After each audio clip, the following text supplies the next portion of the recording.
Let's call him up, man. We are calling Dennis Dill. Let's get this bad boy on the phone.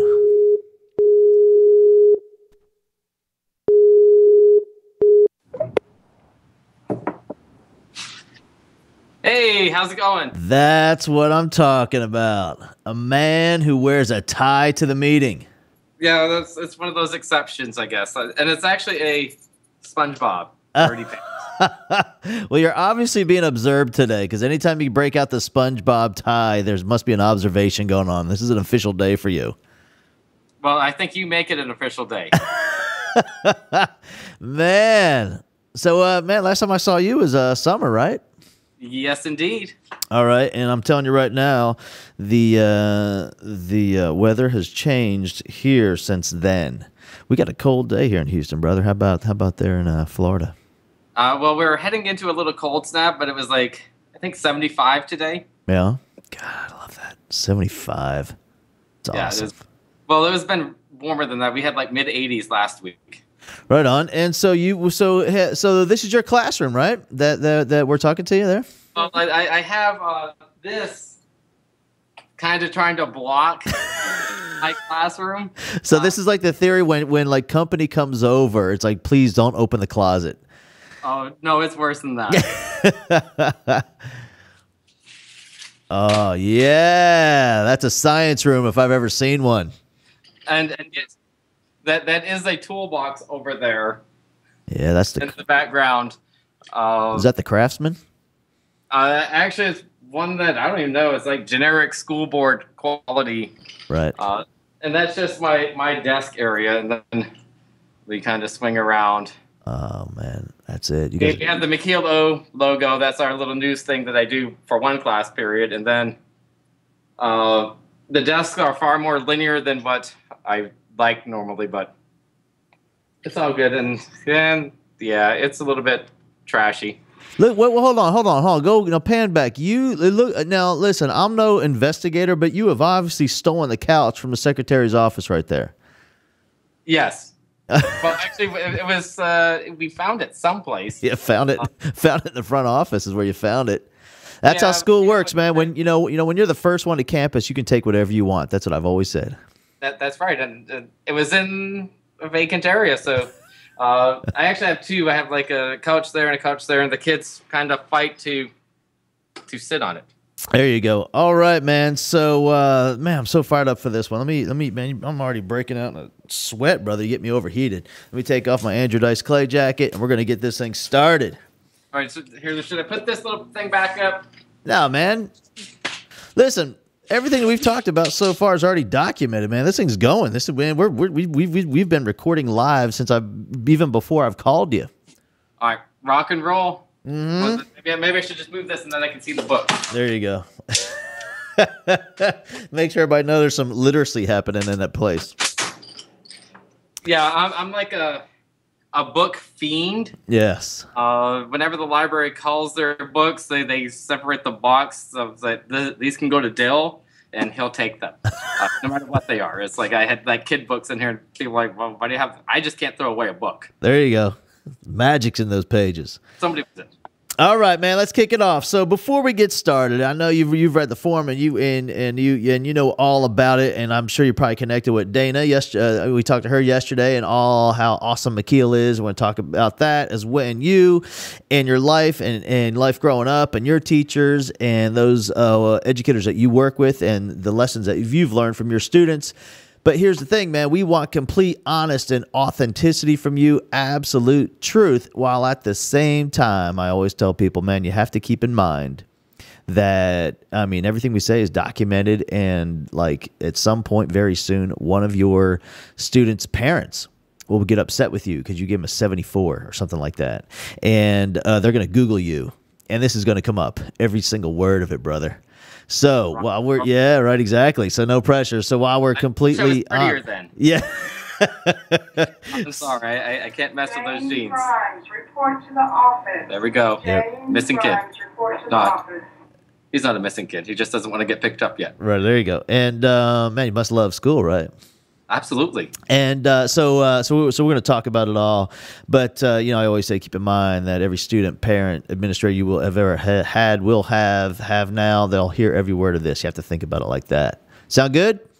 Absolutely. Let's do this thing. Here we go. Teach Like a Rock Star podcast. Let me line it up here with my camera. And we are rolling.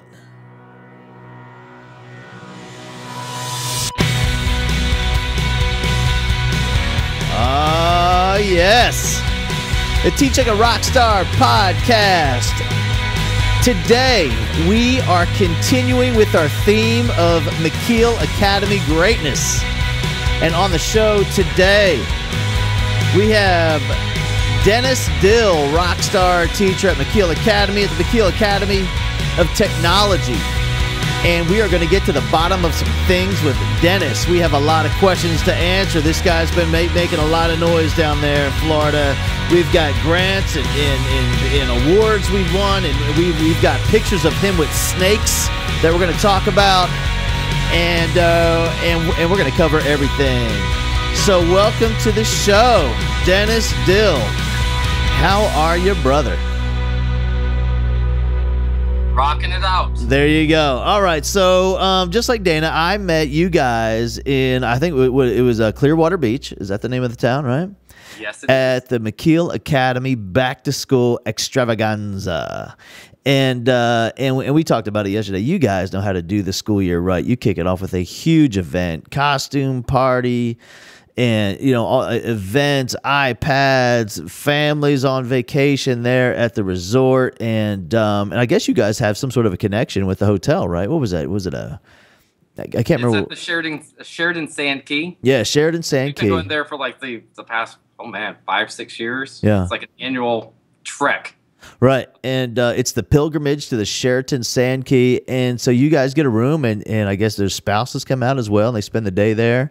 And you guys have a big back to school kickoff, and I tell you what, I know we talked about it enough yesterday, but it was one of those events where, for me, and I travel the nation visiting schools. I mean, for me, I really got to see a place where some special things are happening, with special kinds of relationships between teachers that love teaching there. They love their kids. They love their leadership. They love the connection between each other.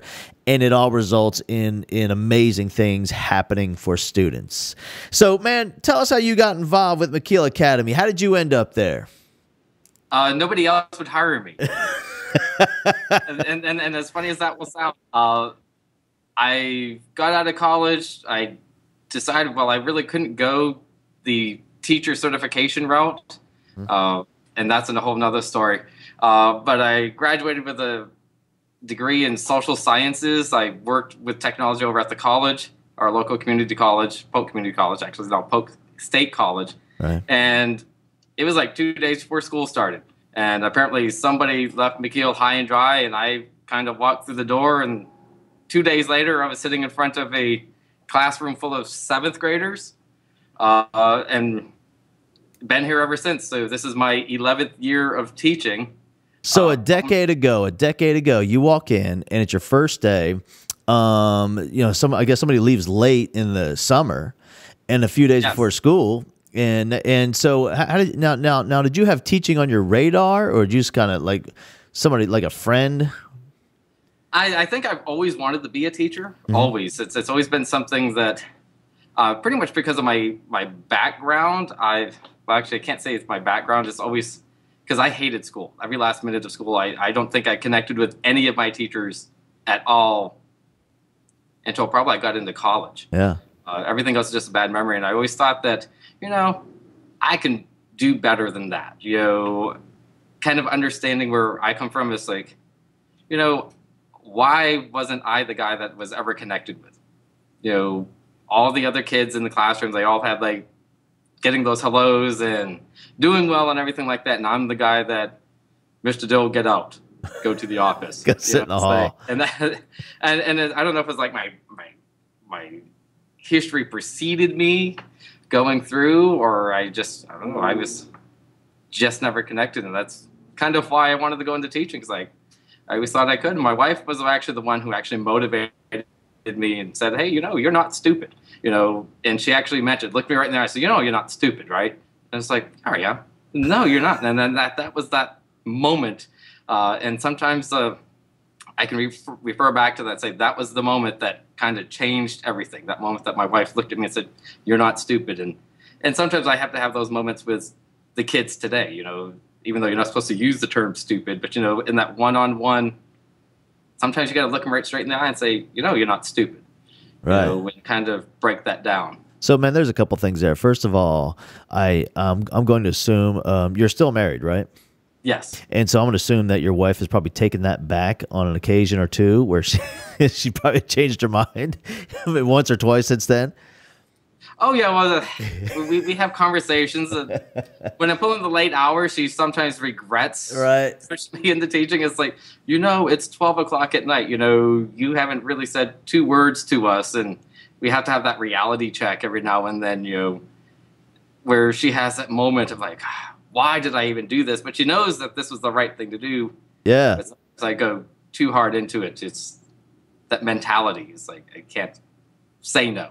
Sure. Now let's go back because, this is interesting. And Dana and I covered this yesterday where she had, and now it's kind of the same. Well, it's a different story, but maybe the same theme. I'm wondering, how prevalent this is over at McKeel. And maybe this is one of the ingredients of why there's so much greatness in that system there is that you had a very different experience in school, much like she did, than the traditional successful school teacher, where, if you look back on the history of the typical school teacher, lots of teachers were very successful in school. They had those teachers that really they had that relationship and connection with. They were they felt significant in the classroom because of that success, and then they go to college and it keeps they just kind of keep rolling with it, and it just makes sense that they become a teacher because they were good at it.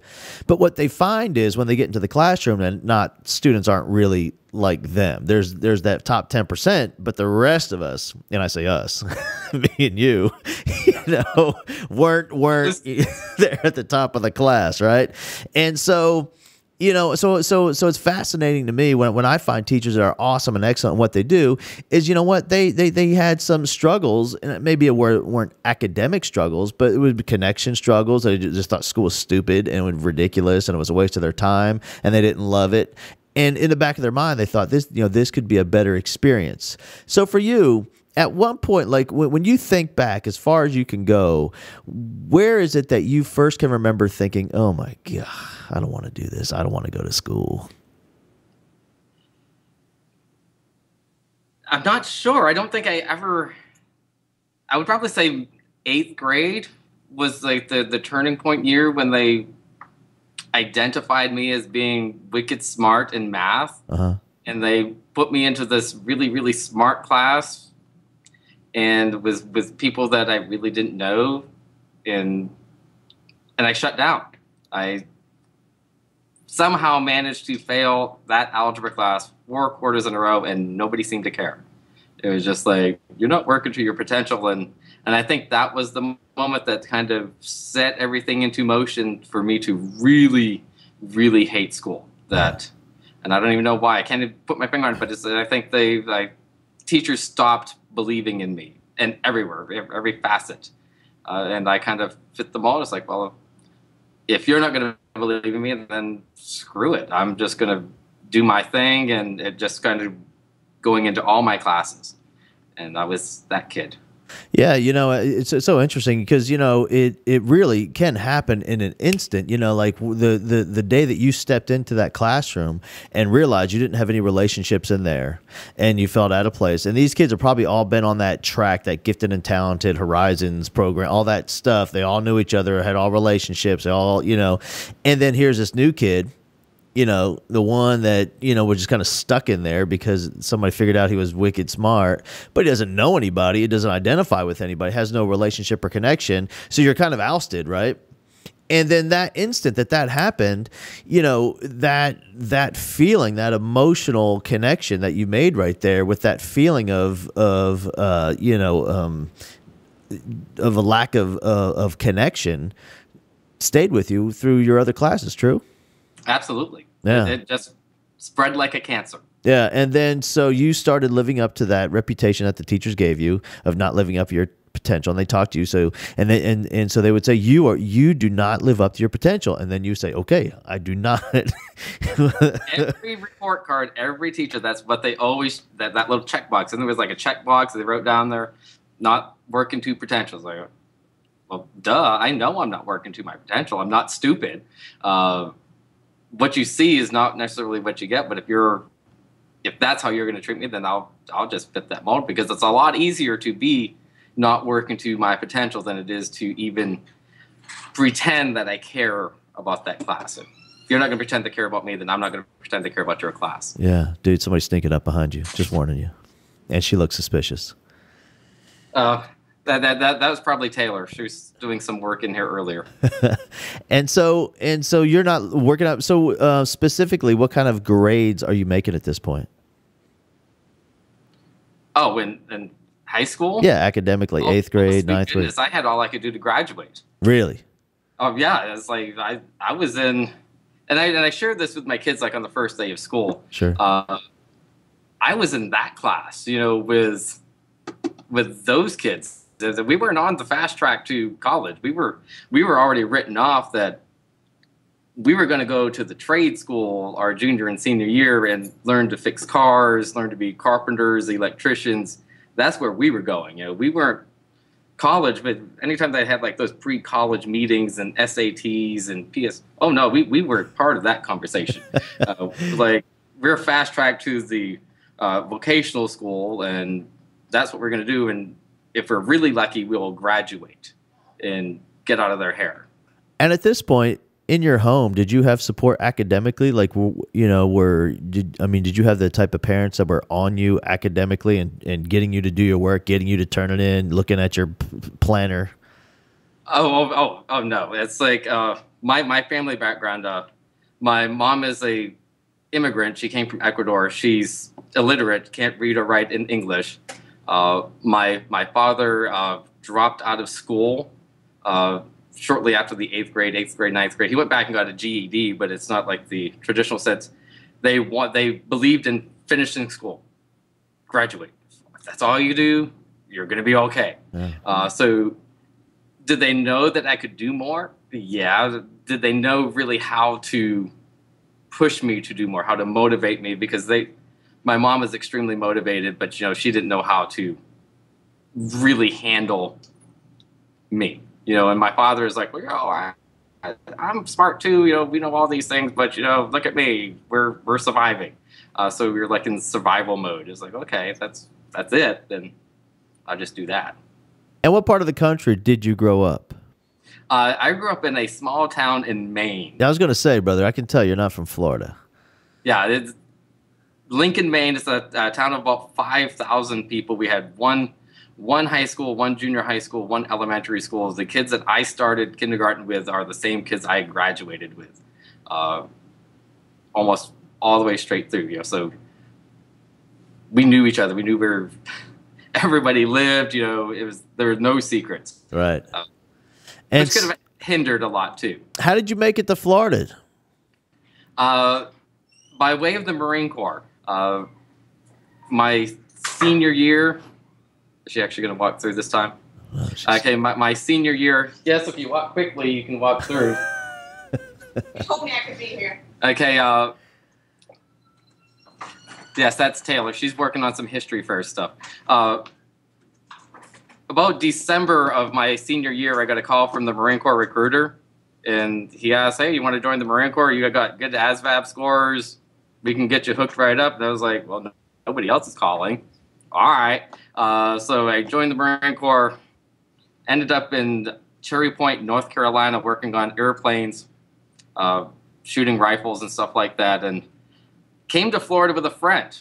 And he went to see his girlfriend, and one thing leads to another, and I was best man at his wedding, and her sister was the maid of honor, and 5 months later, we flipped the roles. He was my best man at the wedding, and his wife was the matron of honor. So we married sisters. Amazing. It's one of those. And that was, wow, 19 years ago. Right. And then, so after the Marine Corps, did you did they help pay for college, or how did that work? Oh yeah, I got out and went to the VA, and they were taking care of. I got 4 years paid from the Marine Corps, and that's a whole nother interesting story. But I don't know if you want to hear that one or not. Yeah, do it. Funny thing with the VA, I had to prove to them that I was smart enough to go to college. Because I had no college background. I had like 1 or 2 classes, but so they had to give me like this huge battery of tests. I spent like the better part of a day in Orlando just doing some testing, psychological testing and all that stuff. Did extremely well on all the tests. Like, they were like, oh my goodness, we will pay for you to do anything. You want to be a lawyer? We will pay for you to go all the way straight up to law school. You want to be a nuclear physicist? And I looked at this, I want to be a teacher.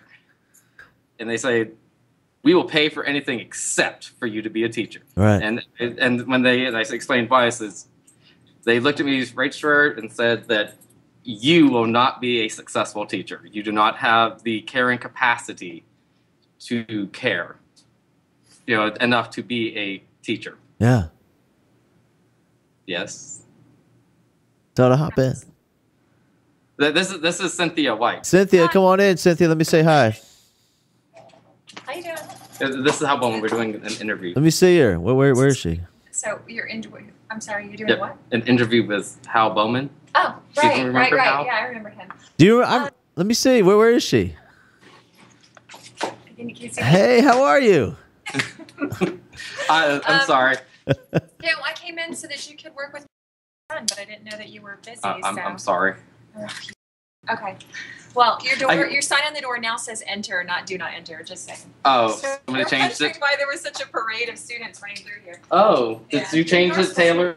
No, they stuck their head in. Like you're gonna Hey, Cynthia, I have a question for Cynthia. Cynthia, now you have a question. Oh, I have a question. Yeah, so Cynthia, at the party, the pre-event party. Yes. Which one were you? What was I? I'm not sure I like where this is going. I'm just curious. Just generic, just like jeans and a like t-shirt. 80s rocker. Yeah. All right. Super tall. Right. Like Just like crazy. me. Yes. Yes.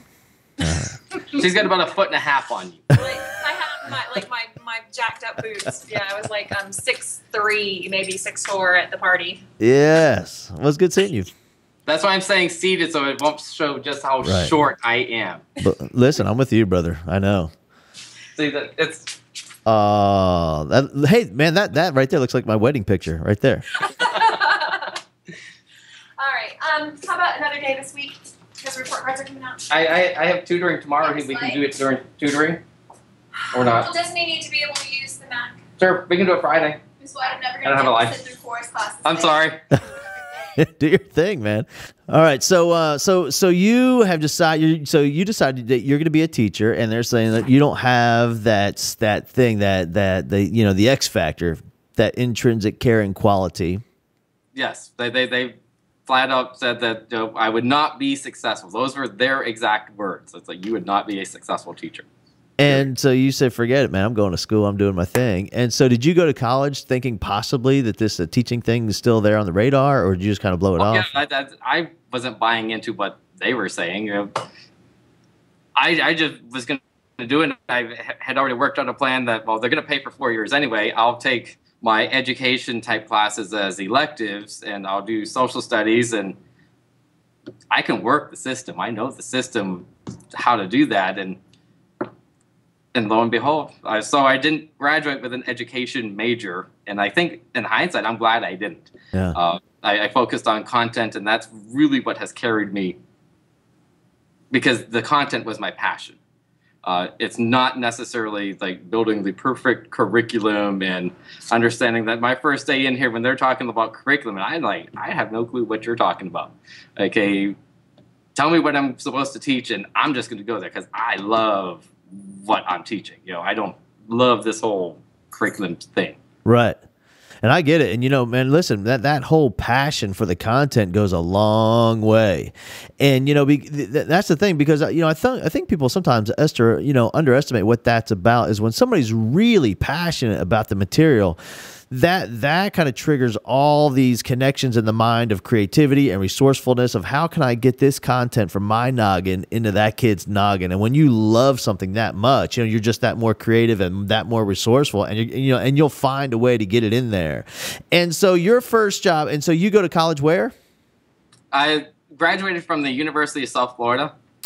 They had a branch campus in Lakeland, and I was just too lazy to drive to Tampa. Right. So that's where the main campus is. They had all the things that I could want there, but I think that also benefited me because I actually had some of the top tier professors coming over. They would drive one night a week to the satellite campus. So I actually had classes with doctors with like 12 other kids, and their normal classes would have like 150 kids.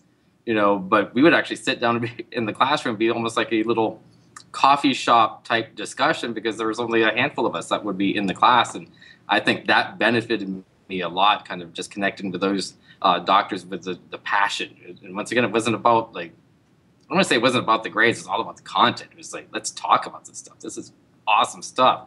And a lot of that kind of spills over to what I do in the class because that's the same basic mentality. This is awesome stuff. I'm going to feed it to you, and you're going to love it. Yeah, and you know what, man? At the age that you were at, going to college, I think, I have to tell you, going to college at 18 in that traditional, you leave high school, you leave home, you live in the dorm, you're 18, and you're sitting in a psychology class. At that age and that level of maturity, I have to think that most students were like me, where I'm just trying to get an A. I'm just trying to get a good grade. I'm not really learning anything. I just want to be able to, regurgitate some information on the day I need to onto the test and get a good grade and be done with it. And I'll forget 80% by the next day is what the studies show us. But I think, after you go through a military career, a few years, and you're a little bit older and you've experienced some of the world. I think at that level of maturity, you're able to sit down and discuss and actually learn on a deeper level rather than just memorizing facts and figures and dates and historical stuff.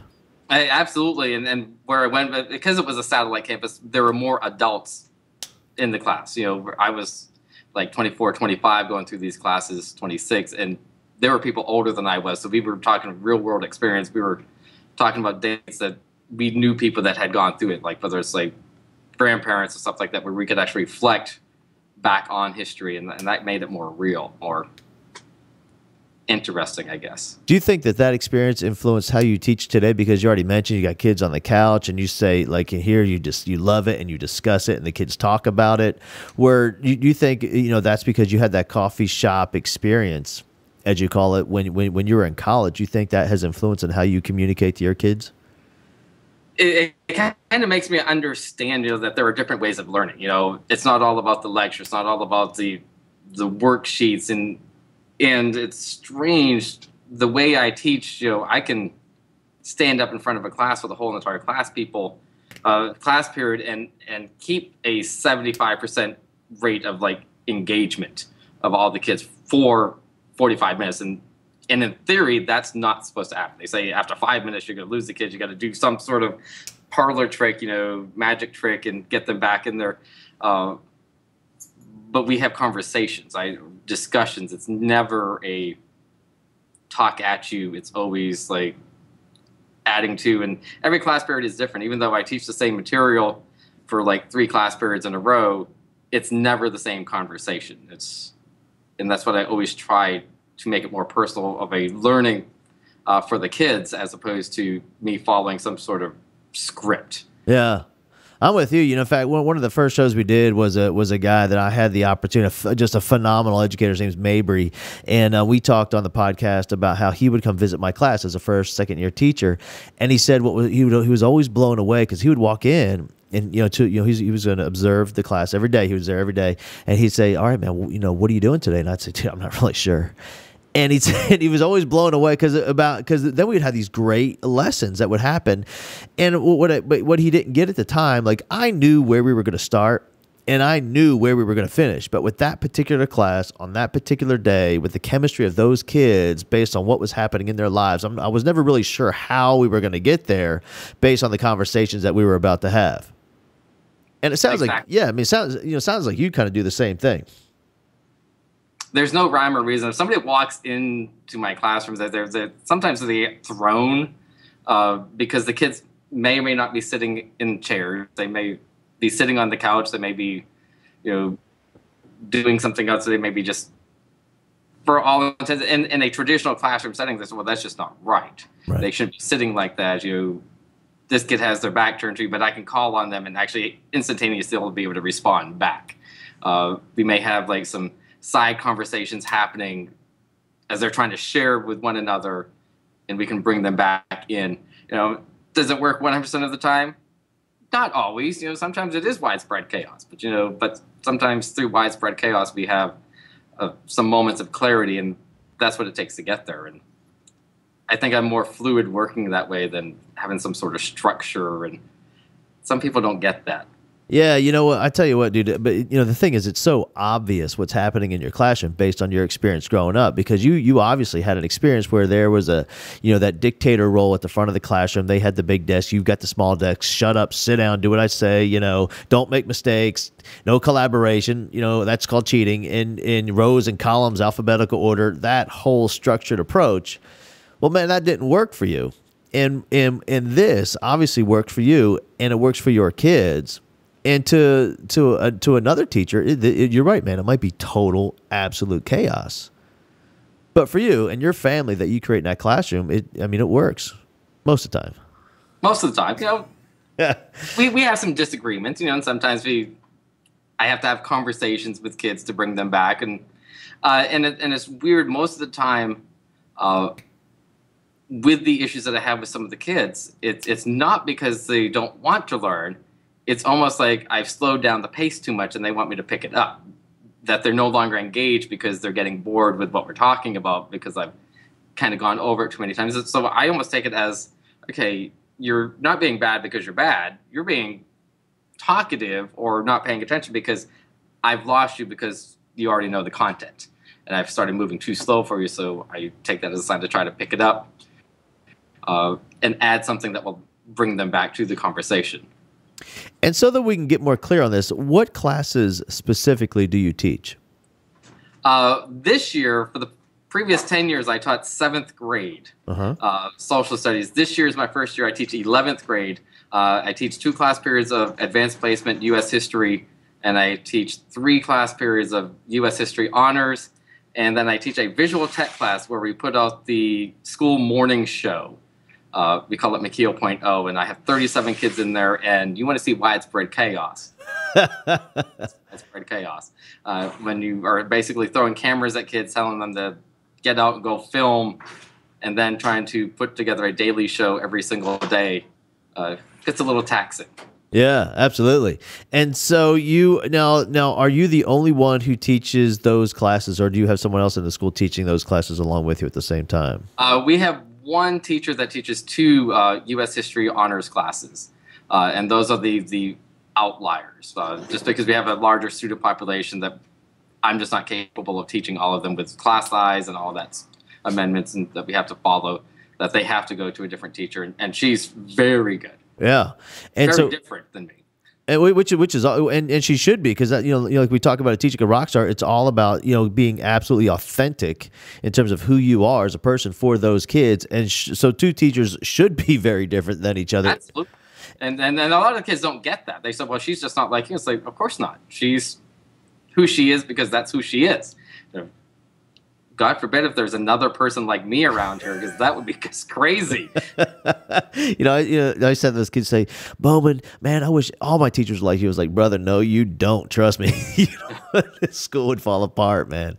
And that's true, is because I couldn't imagine sitting in classes like back to back to back with the same like high energy. It's like, and there are teachers. There's one year that we had a couple of teachers that were just extremely high energy, and I don't know how the kids survived.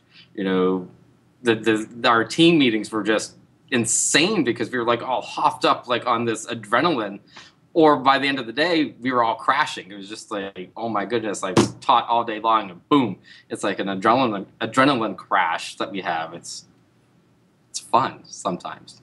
Sometimes. And so here's what I'm interested in is I know that in my work with a lot of school systems and school districts, that when you have multiple teachers teaching the same content area within a school, lots of schools, I mean, they really want teachers on the same page with the same assignments, delivering the same content the same way on the same day, so everything lines up in terms of projects and tests and assignments and homework. Are you guys like that, or do you have a little bit more flexibility with what you do with your kids?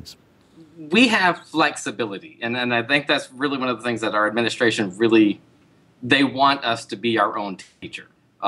We have standards that we follow, and I meet with the other teacher every now and then, sometimes just in passing, hey, what are you teaching right now? And just kind of, okay, we're doing roughly the same thing at the same time.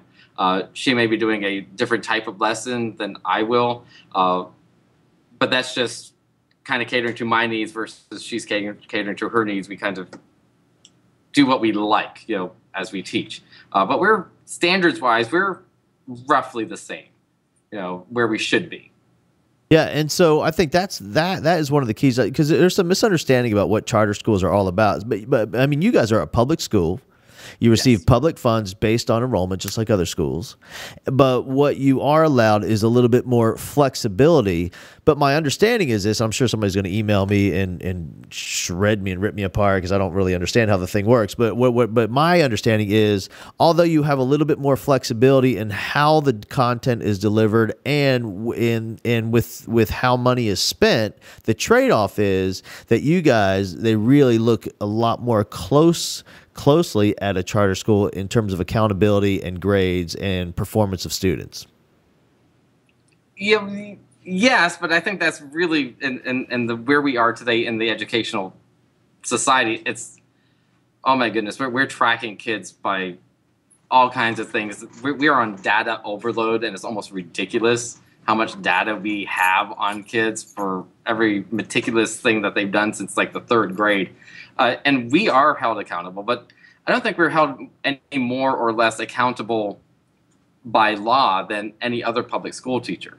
Our administration may add more onto us because it's almost seen as being a privilege to be here, and it adds some stress to the whole matter. Is like, because we don't have to be here, we don't have the same protections as like the traditional public school. Sure. Whereas they have like the PEA and tenure every year, come like April or May, we may or may not get a letter inviting us back next year. Sure. And that's every year, and that's based on expectations. And are we treated differently by our administration than others? Sure.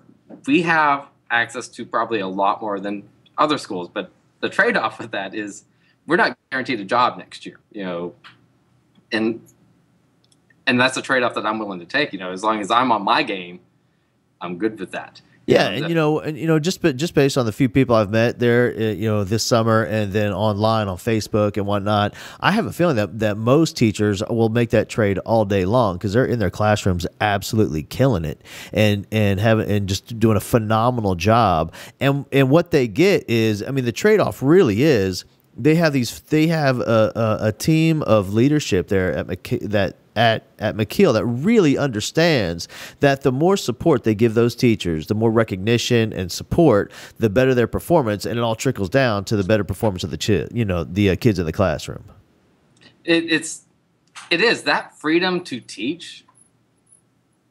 You can't put a price on that, and that's the weird thing with teaching and having that just freedom, that absolute positive freedom, knowing that whatever I want to teach and how I want to deliver that message, as long as it's in the best interest of the kid, there'll be no complaints.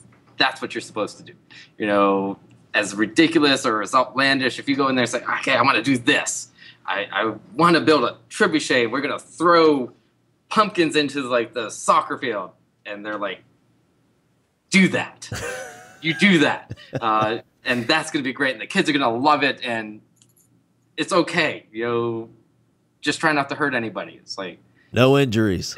That's right. And I can't guarantee that we don't always have that clean bill of health, but we have built that trebuchet out in the back, and that's when the kids think back about what they've done in their past, even as when they were in 7th grade, as we did the trebuchet, as seniors, some of the memories of dude, I remember that trebuchet. You remember that time that we did all that? That's what they remember. And back a few years ago, Gary Stager said that, we should be in the business of building memories. No kid ever says, "Oh, remember that great test." It's those special things that we do in class that they remember. And that's what I always kind of hold close to my heart, is like, I'm building memories. And everything else is going to be okay. The standards are going to fall where they are because they're going to remember because of these memories that we have in school. Building memories. I love that. And, and I think that's a great question to ask ourselves as we, as kids are walking, into the classroom is, will today's lesson be memorable? Did I create something here that's worthy of a memory? Is today's content that I'm going to present, am I going to present it in a memorable way? That's huge, man. I love that one. And so, which is now here's what has me thinking is you're this guy in a classroom doing a great job with your kids, teaching all kinds of stuff and making and having a focus on building memories for kids. Yet that is so far from your reality that you experienced growing up in school. And did you have any teachers at all that you can think back and think, wow, man, that really was a powerful educator that I had in my life that made a difference? I think the right answer should be yes, but it's not. Yeah. I remember my teachers. There are certain things that I remember about them, but there's not one that there are some that I have a bond with because I had them for 4 years. My wood shop teacher, I was in there with all those guys, building furniture, and that's what we did. I remember that because I had that teacher for 4 years, and sometimes I did a good job, and sometimes he told me to get out. I didn't have a relationship. Like when I look around this school and I see how our assistant principals and our principals are connected with the kids, or trying to make that connection with the kids. The only time I saw my principals, well, I pretty much saw them every day as I sat down there for something stupid that I was doing. So that was the relationship that I had. I never really had anything positive. Sure, I did some good things, but for the most part, it was like, dude, get out of my class. Yeah. Get out. Just get out. Substitutes, and whenever that substitute was at that school long enough, they knew the second I walked through the door, I didn't sit down. They would just turn around, go. Yep. Get up. You're not going to make my life a living hell today. That's how I rolled. Yeah, so I remember I was in the office one time, and the counselor, I think his name was Mr. Hutto, and he asked me, I had a 13 at the end of the semester in Spanish class, and I was in high school. And he said, what are you having problems learning in Spanish class? And I said, yeah, I guess so. I got a 13. He says, well, what do you think the problem is? I said, well, it's really hard to pay attention when you're sitting in a hallway every day, because as soon as I would walk in, she'd give me the snap and the point, and I'd turn around, grab the desk, drag it into the hallway, and I'd sit out there, and somehow I scraped together 13 points. I don't know. I'm not really sure how I got the 13, to be honest with you. The participation on those things. You rounded up somewhere, that's for sure, man. All right, so let me ask you. So, what is next for you? I mean, it seems like you love it. Let me ask you: Are you a lifer? I don't know. I have advanced degrees, and I always want to think about going into administration. But I have a feeling that I won't be a good administrator because I'm personable with the kids. I don't want to be that jerk of the administrator. I dig the whole curriculum thing. I have a master's in the educational multimedia stuff, so I can do that. But I don't know. I just really, really like the classroom. Yeah. The only issue is how much longer can I afford to be in the classroom? Eventually I'm going to have to go out and get that second job to keep this up. It's almost like this is the drug, Right. What else do I have to do to keep me here? You have to fund your teaching addiction. It is, and then that's what it is. It's like, because I don't want to leave, but it's like, well, I can't afford to keep staying here, coming here every day. It's like, because there's a whole lot more money that is on the table that I could be making if I was actually using those advanced degrees for the money making thing. But I use those advanced degrees every day in the classroom, and this is like a high for me coming in here. And it's weird. Somebody just asked me today if I come to school like on every day, like this is what I want to do. And it's like, and then I had like a kid chime in. He tweets about it, for crying out loud, about what I do in the classroom. It's like, yeah, I can't fake that, because I'm always like, whenever I come up with like this great idea, I tweet about it. And I have kids that follow me, and they're like, some of them I get the moans and the groans and all that stuff. But I do. This is what I do. This is what kind of makes me happy, and I couldn't imagine being happy doing anything else. Here's the thing: it's that man, I would consider if I were you, because I've been in your situation before. I've thought, sitting in there, I thought, what else? I mean, I love this. I'm addicted to it. I love it. But what else is out there? And so, my experience outside the classroom in the business world, my little attempt at that was, there's some strange things that goes on. Here's what goes on. When you walk down the hallway in the business world, not one person says hi to you. Like when you leave the classroom to go down and use the restroom or something, there's like 40 kids. Hey, what's up, man? Hey, Dill, what's up? That doesn't happen anywhere else, brother. Trust me. So it's just you. It is. I can't stand out in the hallway with the door open without like being distracted by the kids. What's up? What's going on? It's like, for whatever reason, it's always like there. It's like, and it's fun. It's awesome. Yeah. And I'm telling you, man, there's no amount of money that is worth waking up every day and thinking, I cannot believe I have to go to that miserable cubicle today. Ugh. Yeah.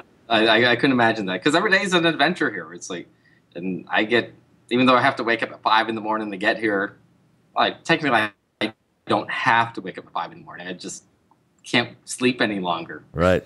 Before I actually have to cruise in here, and we're usually the first or second into the driveway here at the school. Sometimes I wait for somebody to open the door. Right, I can tell by the stolen couch. If I could only sit on the couch. I believe that I have to be here like 30 minutes before the first kid arrives. Right. And for whatever reason, the kids start getting here earlier and earlier. They don't have to be here till like 7:25, but I have kids walking through my door at like 10 minutes of 7. It's like, why are you here so early? So my dad drops me off. He doesn't have to drop you off this early, for crying out loud, So I always try to come in so I can have time to get that coffee pot going and have some, I don't know, getting centered time before the kids come in. So here's the answer. They get here early. Since you're not really clear on the answer, let me clear it up for you. The answer is simply yes. You are a lifer. Yeah, I'll be in denial. I always tell my kids here, it's like, no, well, this is last year. I'm going to do history fair. I ain't going to do it next year. And they're like, no, and they already know I'm lying. Right. They already know. You've been saying that for 4 years that you're going to leave, and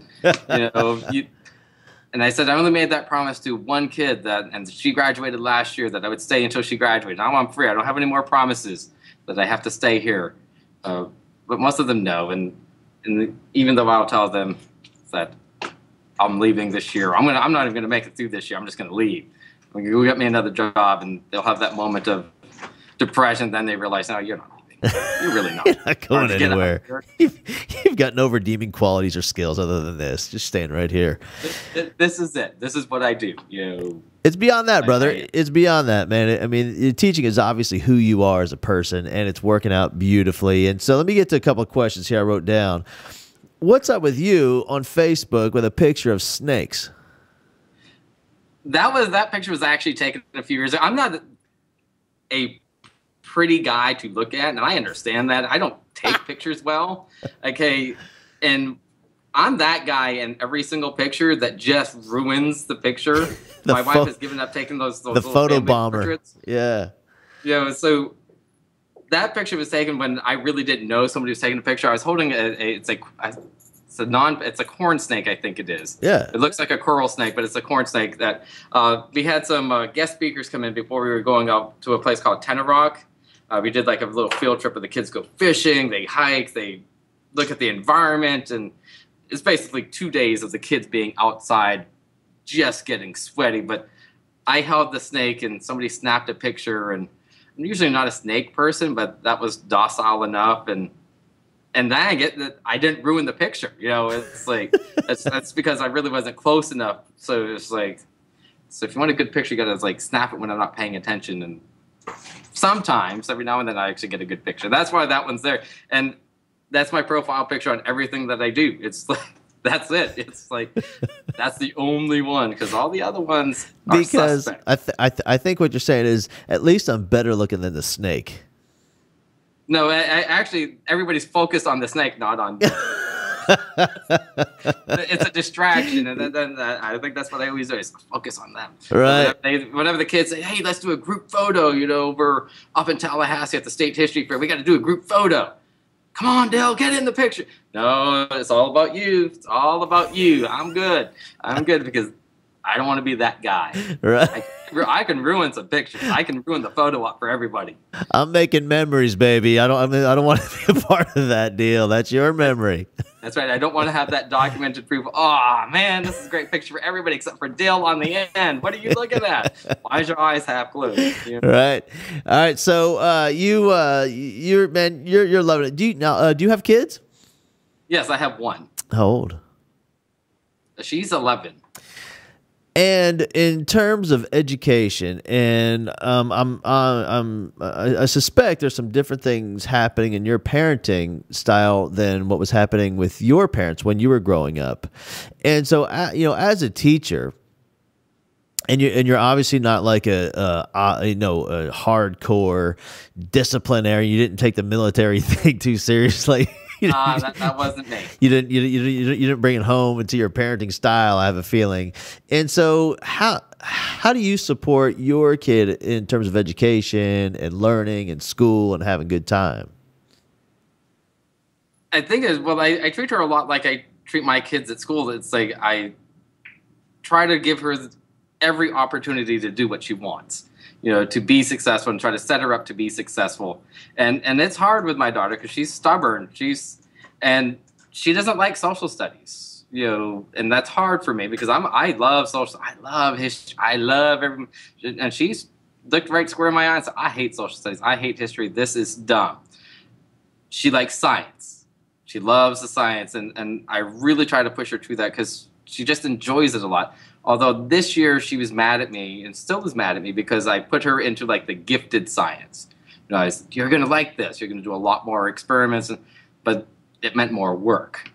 So she's mad at me about that. But I really try to push her in the right direction without kind of bullying her into it. But sometimes I'll draw that line. You got to do this whole gifted thing because that's where you like. That's what you like to do. And in a few years, even though you don't like to think of yourself getting older, you're going to benefit by getting into those cool science classes. Reflecting back on where I was in the science for ding-dongs, for crying out loud, where the guy next to me is eating the frog. That's the science class that I'm in. We're playing with the water, lighting fires and stuff like that. That was my science class. And I envision her being in those really cool science classes where she can actually learn something of value as opposed to creating stills. That's what they did. Yeah. That's and that's really what I look forward to is try to get her into the opportunities that I didn't have. Now, talk to me about the field trips. Dana and I talked about that a little bit. Where at McKeel, you guys are somewhat known for these off-campus learning events. Where she's talking about taking kids to New York City. And there's college visitation programs, and kids go around and visiting colleges. And you just mentioned some outdoor stuff. What are some other things that you guys have done with your kids? I think one of the big things that we do is always about exposure. We got to expose these kids to just as much as possible, whether they think they like it or not. We started taking the kids out to China Rock in 7th grade, and it seems like every grade level has their own rite of passage. The 8th grade, they go out to Wildwood. They go camping for 3 or 4 days, But we start that rolling in the 7th grade where we take them fishing. And a lot of the kids, they've never been fishing. And you're like, what do you mean you've never been fishing? You're in one of the best places for bass fishing in the world, and you've never been fishing, And it's almost not about learning. It's about this is life, You don't know that you're not going to like or dislike something until you try it, And that's really what we try to do, try to get these kids out out in the community. We have the senior internship where not really a field trip, but just like get these guys out there. How are you going to know whether or not you like to be a nurse or something like that if you don't do it? If you never see a college campus, how are you going to be motivated to want to go to college? You know, Right. because college is cool. You know, there's a lot of cool things that happen on campus and it's a different world. You know, it's kind of opening up their eyes to everything that's out there. Yeah, you know what Dana and I talked about, it really is, and this is what the field trip, always was for me. It was putting a kid in their future, because when we talk about college or a job as a nurse or an attorney or outdoors, when you talk and a kid hasn't had that experience, you're just talking about it in theory. They're not really, they can't conceptualize themselves actually in that moment, where if you actually take a kid onto a college campus and let them walk around and see what that is and get the feeling of walking in and out of and see what a dorm room looks like, then they can actually in their mind put themselves in that future. It's like this movie that runs in their head, and they can see themselves in it, and it makes that goal so crystal clear for them.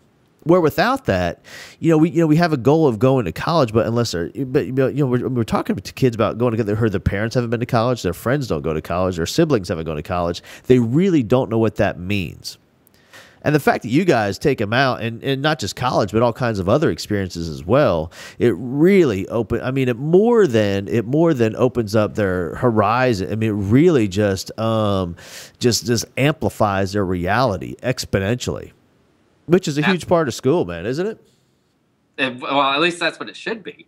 Right. And unfortunately, most schools, the field trip is the first thing that gets cut, especially in this land of testing where it's like, oh, can't take those kids out there to learn about life. We gotta drill all these multiple guess answers in their head, so that way they can pass that test at the end of the year. And we're like, if we do what we're supposed to do and teach the way we're supposed to do, those scores are going to be there. And it's hard to get people to buy into that, when all they're doing is focus on that test, and they miss out. They miss out on really the memories. Yeah. I'll tell you what, man, sitting here talking to you, I'm thinking, where your experience going through school, I know, like in your words, sucked. And but you know what, as somebody who loves teaching and kids and education, dude, I love that you experienced it, because it made you this incredible teacher that you are today. And like without that experience, this would have never happened. Yes, true. Yeah. Not a bad deal. Hey, let me finish with this, because we're up against the hour. Let me finish this. I have a question for you. 2 questions I ask of everybody, and here's the first one. If you could name one thing that for sure you're really good at in the classroom as an educator, what's the one thing that you guarantee it, you rock the house, you're really good at it? What is that for you? The one thing that I motivate the kid to believe that they can do anything that they can, even, it doesn't matter what it is. And the kids believe me, no matter what I say. If I tell them and I can motivate them, they buy into it, no matter what it is. I can motivate any kid to achieve anything that they think that they can't achieve. And that's what I do. I do good at motivation. Yeah, and then if you could come up with something that you think, knowing who you are and how you teach, and with something you can improve upon as an educator, what's on your list of things that you want to do a little bit better job at? Everything.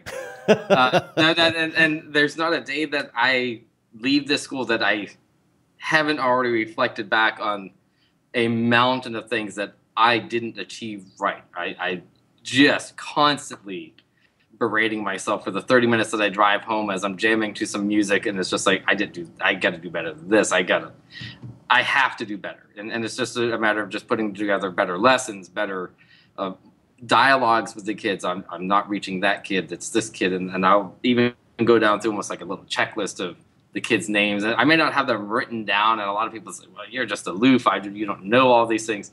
It's all in my head. It's just like, and it's everything. There's nothing that meets my expectations on a daily basis. Yeah. So I say it's everything. There's nothing that I do that I can sit there and say, yeah, I did good at this today. It's always like, no, I got to do better. It's awesome, man. You know, non-competitive, and I always know that I have to do better. It's like I'm in a constant training program. Yeah, you know, and again, it's the fact that you had that experience growing up where there was not one teacher that stepped up and said, "I believe in you. I care about you. You and I are going to do this thing together." And so, and it's like you are making up for all of that you experienced with these thousands of kids that come through your life. I think so. And I know that I let them down on a daily basis, especially the one that's still sitting back there. Yeah, I've got to help her with her project later, too. I don't think you let anybody down, brother. I think you're the real deal. The real Dill, I should say. The real Dill. Mr. Dennis Dill, rock star teacher, and also a part of the McKeel Academy, man. I'm telling you, America, this is a place where magic happens every day, and I'm just so thankful for getting to know those folks, the leadership, the educators, and, man, thanks so much for being on the show today. We appreciate you, bro. Oh, thank you for having me. Thanks also to Cynthia. Tell her we appreciate her swinging in there, and she gave you a laundry list of stuff you have to take care of with her son. Well, once again, those are the things that I can do better on. Right. We're always helping. That's what we do. That's always. Awesome. Thanks so much, man. Have an amazing rest of the week and rest of the school year, brother. I'll see you around. You too. Later on. Take care, bro. See you.